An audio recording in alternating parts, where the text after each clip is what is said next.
Beyond the Wall of Sleep, 1919. I have an exposition of sleep come upon me, by Shakespeare.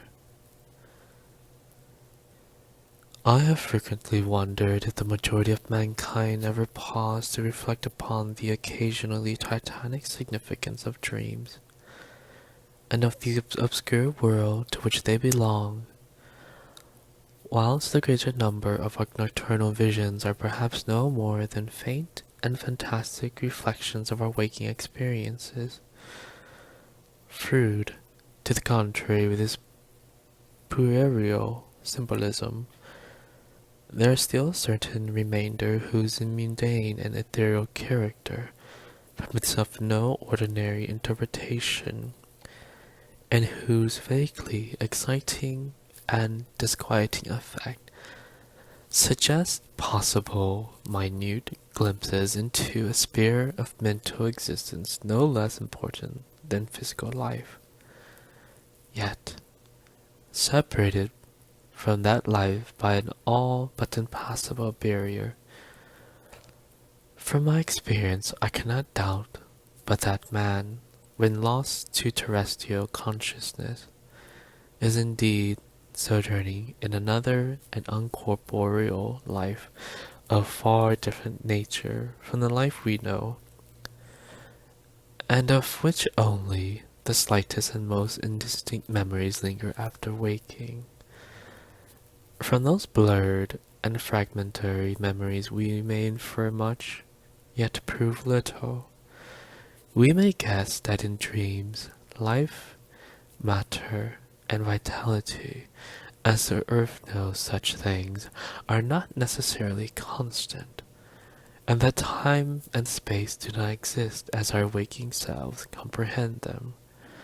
Sometimes I believe that this less material life in our truer life, and that our vain presence on the terraqueous globe is in itself the secondary or merely virtual phenomenon.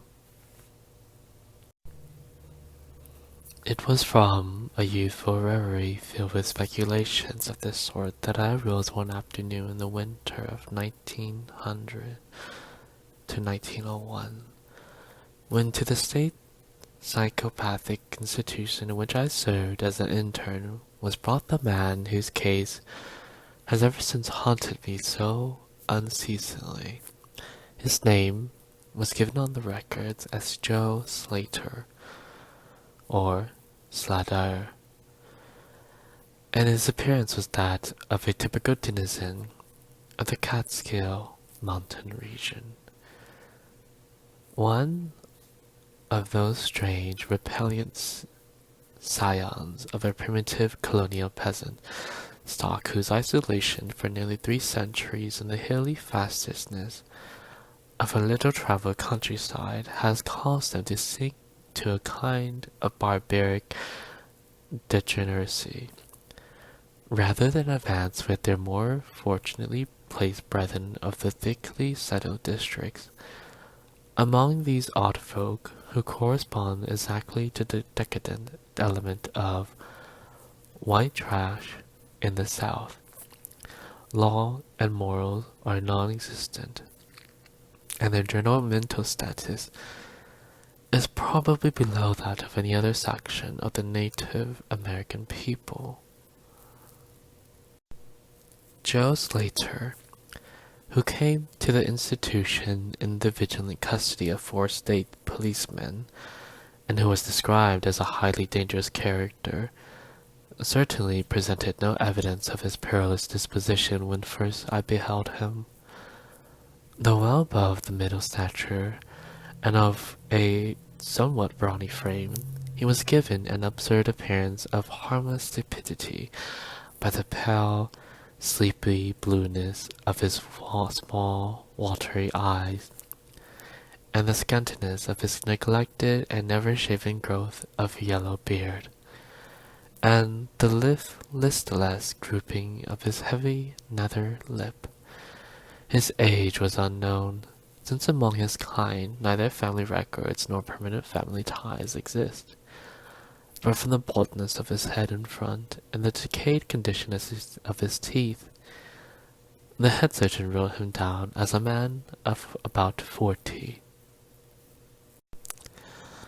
From the medical and court documents, we learned all that we could be gathered of his case. This man, a vagabond, hunter, and trapper, had always been strange in the eyes of his primitive associates.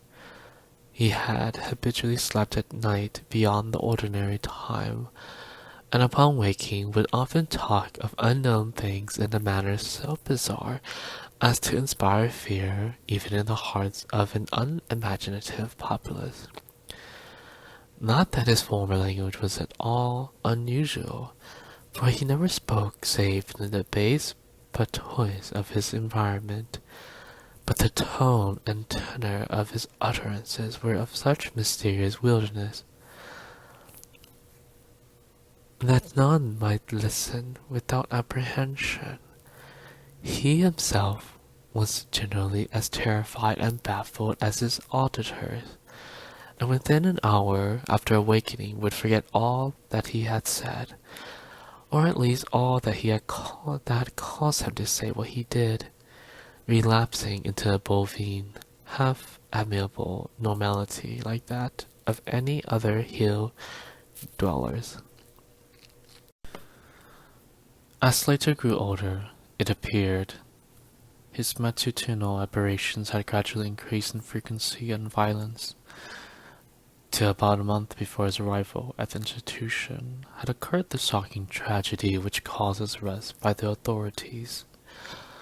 One day, near noon, after a profound sleep begun in a whiskey debauch at about 5 of the previous afternoon, the man had roused himself most suddenly, with ululations so horrible and unearthly that they brought several neighbors to his cabin, a filthy sty where he dealt with a family as indescribable as himself. Rushing out into the snow, he had flung his arms aloft and commenced a series of leaps directly upward in the air, the while shouting his determination to reach some big cabin with brightness in the roof and walls and floor, and the loud clear of music far away. As 2 men of moderate size sought to restrain him, he had struggled with maniacal force and fury, screaming of his desire and need to find and kill a certain thing that shines and shakes and laughs. At length, after temporarily felling one of his detainers with a sudden blow, he had flung himself upon the other in a demoniac ecstasy of bloodthirstiness, shrieking fiendishly that he would jump high in the air and burn his way through anything that stopped him. Family and neighbors had now fled in a panic, and when the more courageous of them returned, Slater was gone, leaving behind an unrecognizable pulp-like thing that had been a living man but an hour before. None of the mountaineers had dared to pursue him, and it is likely that they would have welcomed his death from the cold. But when several mornings later they heard his screams from a distant ravine, they realized that he had somehow managed to survive, and that his removal in one way or another would be necessary. Then had followed an armed searching party, whose purpose, whatever it may have been originally, came that of a sheriff's pause after one of the seldom popular street troopers had by accident observed, then questioned, and finally joined the seekers. On the 3rd day, Slater was found unconscious in the hollow of a tree and taken to the nearest gaol, where alienists from Albany examined him as soon as his senses returned. To them he told a simple story. He had, he said, gone to sleep one afternoon about sundown after drinking much liquor. He had awaked to find himself standing bloody-handed in the snow before his cabin, the mangled corpse of his neighbor Peter Slater at his feet. Horrified, he had taken to the woods in a vague effort to escape from the scene of what might have been his crime. Beyond these things, he seemed to know nothing, nor could the expert questioning of his interrogators bring out a single additional fact. That night, Slater slept quietly, and the next morning he wakened with no singular feature save a certain alteration of expression. Dr. Barnard, who had been watching the patient, thought he noticed in the pale blue eyes a certain gleam of peculiar quality, and in the flaccid lips an all but imperceptible tightening, as if an intelligent determination. But when questioned, Slater relapsed into the habitual vacancy of the mountaineer, and only reiterated what he had said on the preceding day. On the third morning occurred the first of the man's mental attacks. After some show of uneasiness in sleep, he burst forth into a frenzy so powerful that the combined efforts of 4 men were needed to bind him in a straitjacket. The alienists listened with keen attention to his words, since their curiosity had been aroused to a high pitch by the suggestive yet mostly conflicting, incoherent stories of his family and neighbors. Slater raved for upward of 15 minutes, babbling in his backwoods dialect of great edifices of light, oceans of space, strange music, and shadowy mountains and valleys. But most of all did he dwell upon some mysterious blazing entity that shook and laughed and mocked at him. This vast, vague personality seemed to have done him a terrible wrong, and to kill it in triumphant revenge was his paramount desire. In order to reach it, he said, he would soar through abysses of emptiness, burning every obstacle that stood in his way. Thus ran his discourse, until with the greatest suddenness he ceased. The fire of madness died from his eyes, and in dull wonder he looked at his questioners and asked why he was bound. Dr. Barnard unbuckled the leather harness and did not restore it till night, when he succeeded in persuading Slater to don it of his own violation, for his own good. Don it of his own violation, for his own good. The man had now admitted that he sometimes talked queerly, though he knew not why. Within a week, 2 more attacks appeared, but from them the doctors learned little. On the source of Slater's visions, they speculated at length, for since he could neither read nor write, and had apparently never had a legend or fairy tale, his gorgeous imaginary was quite inexplicable. His gorgeous imagery was quite inexplicable.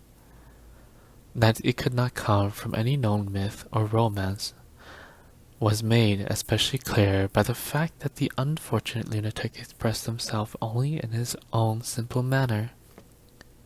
He raved of things he did not understand and could not interpret, things which he claimed to have experienced, but which he could not have learned through any normal or connected narration.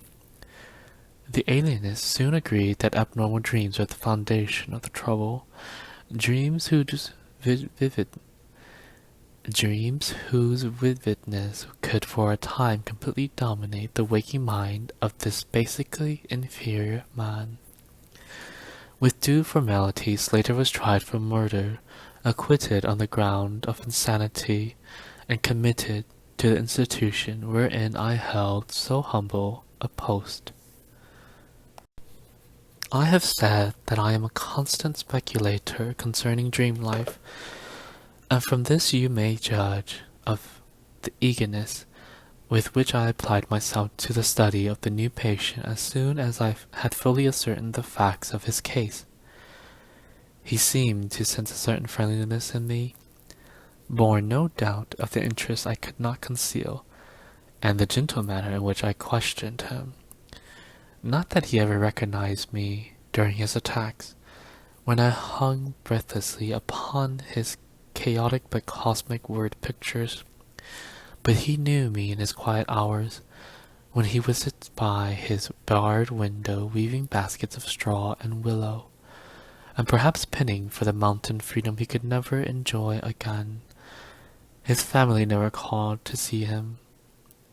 Probably it had found another temporary head, after the manner of decadent mountain folk.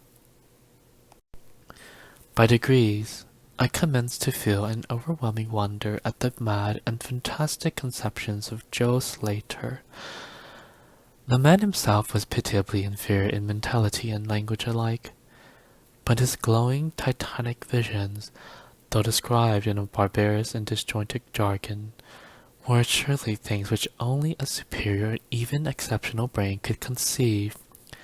How, I often asked myself, could the stolid imagination of a Catskill degenerate conjure up sights whose very possessions argued a lurking spark of genius?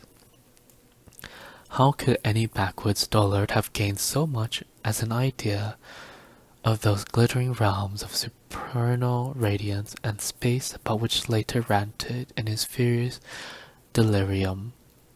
More and more I inclined to the belief that in the pitiful personality who cringed before me lay the disordered nucleus of something beyond my comprehension, something infinitely beyond the comprehension of my more experienced but less imaginative medical and scientific colleagues.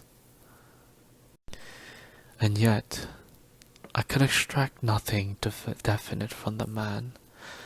The sum of my investigation was that, in a kind of semi-uncorporeal dream life, Slater wandered or floated through resplendent and prodigious valleys, meadows, gardens, cities, and palaces of light, in a region of unbounded and unknown to man.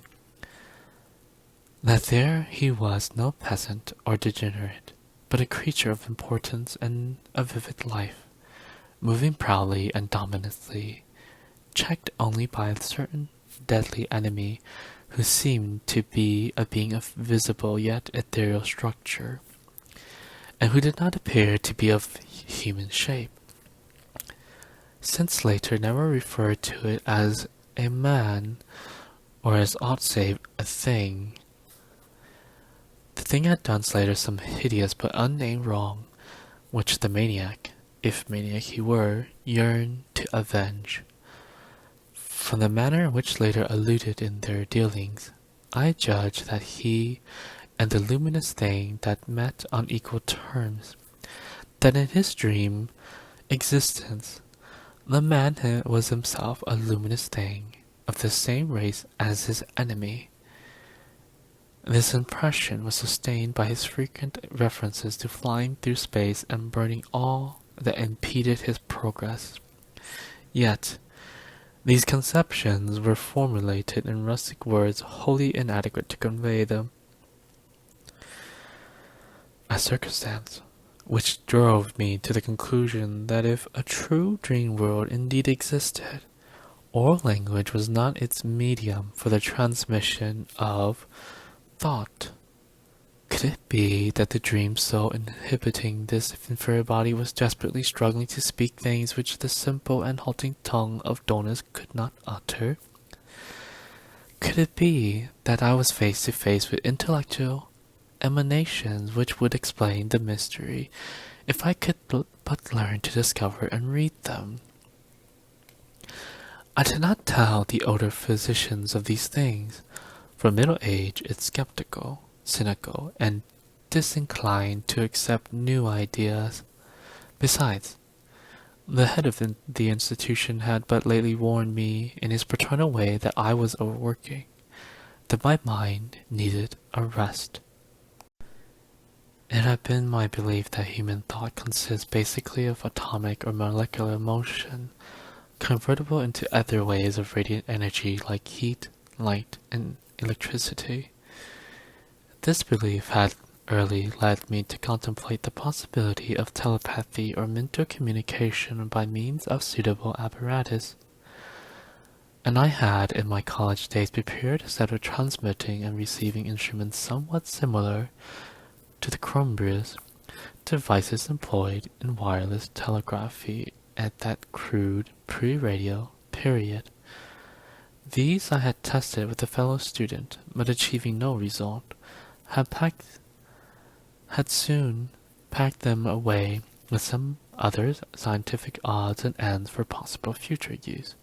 Now, in my intense desire to probe into the dream life of Joe Slater, I sought these instruments again and spent several days repairing them for action. When they were complete once more, I missed no opportunity for their trial.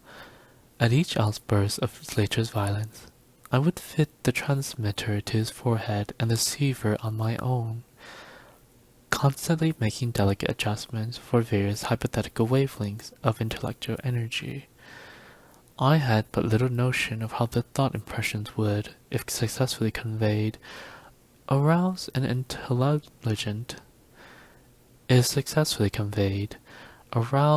intelligent response in my brain, but I felt certain that I could detect and interpret them. Accordingly, I continued my experiments, though informing no one of their nature. It was on the 21st of February, 1901, that the thing finally occurred. As I look back across the years, I realize how unreal it seems, and sometimes half wonder if old Dr. Fenton was not right when he charged it all to my excited imagination. I recall that he listened with great kindness and patience when I told him, but afterward gave me a nerve powder and arranged for the half-year's vacation on which I departed the next week. That fateful night I was wildly agitated and perturbed, for despite the excellent care he had received, Joe Slater was unmistakably dying. Perhaps it was his mountain freedom that he missed, or perhaps the turmoil in his brain had grown too acute for his rather sluggish physique. But at all events, the flame of vitality flickered low in the decadent body. He was drowsy near the end, and as darkness fell, he dropped off into a troubled sleep. I did not strap on the straitjacket as was customary when he slept, since I saw that he was so feeble to be dangerous, even if he woke in mental disorder once more before passing away. But I did not place upon his head and mind the two ends. But I did place upon his head and mind the two ends of my cosmic radio, hoping against hope for a first and last message from the dream world in the brief time remaining. In the cell with us was one nurse, a mediocre fellow who did not understand the purpose of the apparatus, or think to inquire into my course. As the hours wore on, I saw his head droop awkwardly in sleep, but I did not disturb him. I myself, lulled by the rhythmical breathing of the healthy and dying man, must have nodded a little later. The sound of weird lyric melody was what aroused me. Chords, vibrations, and harmonic ecstasies echoed passionately on every hand, while on my ravished sight burst the stupendous spectacle of ultimate beauty. Walls, columns, and architraves of living fire blazed effulgently around the spot where I seemed to float in air, extending upward to an infinitely high vaulted dome of indescribable splendor, blending with this display of palatial magnificence, or rather, supplanting it at times in kaleidoscopic rotation,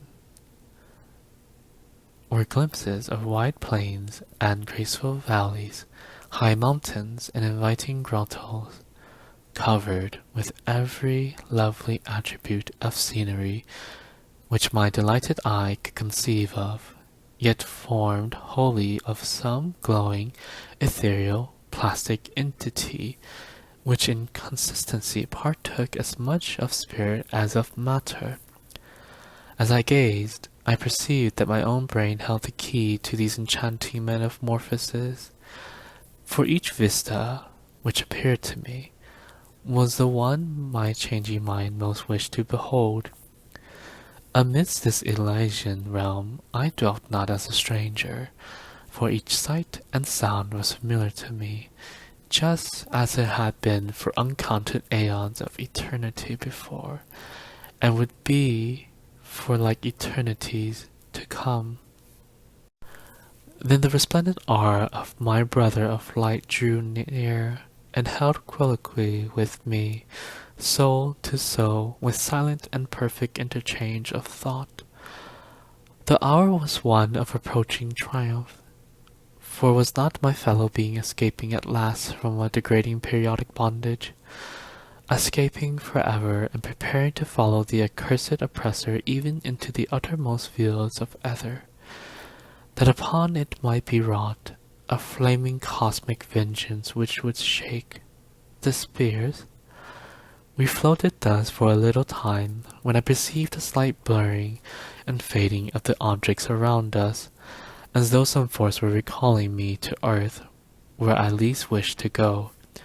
The form near me seemed to feel a change also, for it gradually brought its discourse toward a conclusion, and itself appeared to quit the scene, fading from sight at a rate somewhat less rapid than that of the other objects.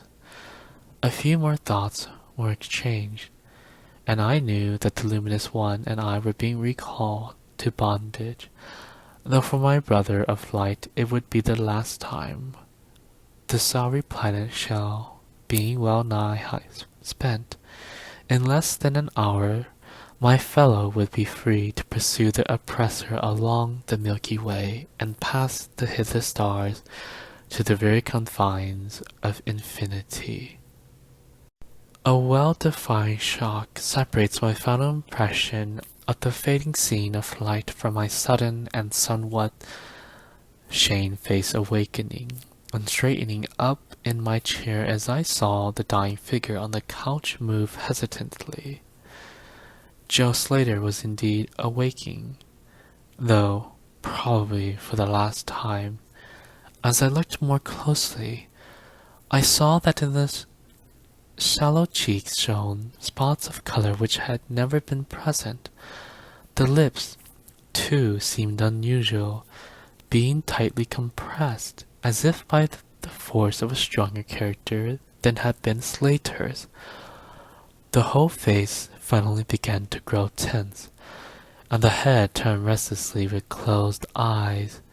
I did not arouse the sleeping nurse, but readjusted the slightly disarranged headbands of my telepathic radio, intent to catch any parting message the dreamer might have to deliver. All at once the head turned sharply in my direction, and the eyes fell open, causing me to stare in blank amazement at what I beheld. The man who had been Joe Slater, the Catskill decadent, was now gazing at me with a pair of luminous, expanded eyes whose blue seemed subtly to have deepened. Neither mania nor degeneracy was visible in that gaze. I felt beyond doubt that I was viewing a face behind which lay an active mind of high order. At this juncture, my brain became aware of a steady external influence operating upon it. I closed my eyes to concentrate my thoughts more profoundly, and was rewarded by the positive knowledge that my long-sought mental message had come at last. Each transmitted idea formed rapidly in my mind, and though no actual language was employed, my habitual association of conception and expression was so great that I seemed to be receiving the message in ordinary English. Joe Slater is dead, came from the soul-petrifying voice or agency from beyond the wall of sleep. My open eyes sought the couch of pain and curious horror, but the blue eyes were still calmly gazing, and the countenance was still intelligently animated. He is better off dead, for he was unfit to bear the active intellect of a cosmic entity. His gross body could not undergo the needed adjustments between ethereal life and planet life. It was too much of an animal, too little of man. Yet it is through his deficiency that you have come to discover me, for the cosmic and planet souls rightly should never meet. He has been my torment in Diurnal prison for 42 of your terrestrial years. I am an entity like that which you yourself become in the freedom of dreamless sleep. I am your brother of light, and have floated with you in the effulgent valleys. It is not permitted me to tell your waking or self of your real self, but we are all roamers of vast spaces and travelers in many ages. Next year, I may be dwelling in the dark Egypt which you call ancient, or in the cruel empire of San Chan, which is about to come 3,000 years hence. You and I drifted to the worlds that reel about the red Arcturus, and dwelt in the bodies of the insect philosophers that crawl proudly over the fourth moon of Jupiter. How little does the earth self know of life and its extent? How little, indeed, ought it to know of its own tranquillity? For the oppressor I cannot speak. You on earth have unwittingly know for its own tranquillity. You on earth have unwittingly felt its distant presence. You who without knowing idly gave to its blinking beacon the name of Algol, the Daemon Star. It is to meet and conquer the oppressor that I have vainly striven for aeons, held back by bodily encumbrances. Tonight I go as a nemesis bearing just and blazing cataclysmic vengeance. Watch me in the sky close by the Daemon Star. I cannot speak longer, for the body of Joe Slater grows cold and rigid, and the coarse brains are ceasing to vibrate as I wish. You have been my friend in the cosmos. You have been my only friend on the planet. On this planet, the only soul to sense and seek for me within the repellent form which lies on this couch. We shall meet again, perhaps in the shining mist of Orion's sword, perhaps on a bleak plateau in prehistoric Asia, perhaps in unremembered dreams tonight, perhaps in some other form an aeon hence, when the solar system shall have been swept away. At this point, the thought waves abruptly ceased, and the pale eyes of the dreamer, or can I say dead man, commenced to gaze viciously. In a half stupor, I crossed over to the couch and felt his wrist, but found it cold, stiff, and pulseless. The sallow cheeks paled again, and the thick lips fell open, disclosing the repulsively rotten fangs of the degenerate Joe Slater. I shivered, pulled a blanket over the hideous face, and awakened the nurse. Then I left the cell and went silently to my room. I had an insistent and unaccountable craving for sleep, whose dreams I could not remember. The climax? What plain tale of science can boast of such a rhetorical effect? I have merely set down certain things appealing to me as facts, allowing you to construe them as you will. As I have already admitted, my superior, Dr. Fenton, denies the reality of everything I have related. He vows that I was broken down with nervous strain, and badly in need of the long vacation on full pay which he so generously gave me. He assures me in his professional honor that Joe Slater was but a low-grade paranoic, whose fantastic notions must have come from the crude hereditary folk tales which circulate in even the most decadent of communities. All this he tells me, yet I cannot forget what I saw in the sky on the night after Slater died. Lest you think me a biased witness, another's pen must add this final testimony, which may perhaps supply the climax you expect. I quote the following account of the star Nova Persei verbatim, from the pages of that eminent astronomical authority, Professor Garrett P. Service. On February 22nd, 1901, a marvelous new star was discovered by Dr. Anderson of Edinburgh, not very far from Algo.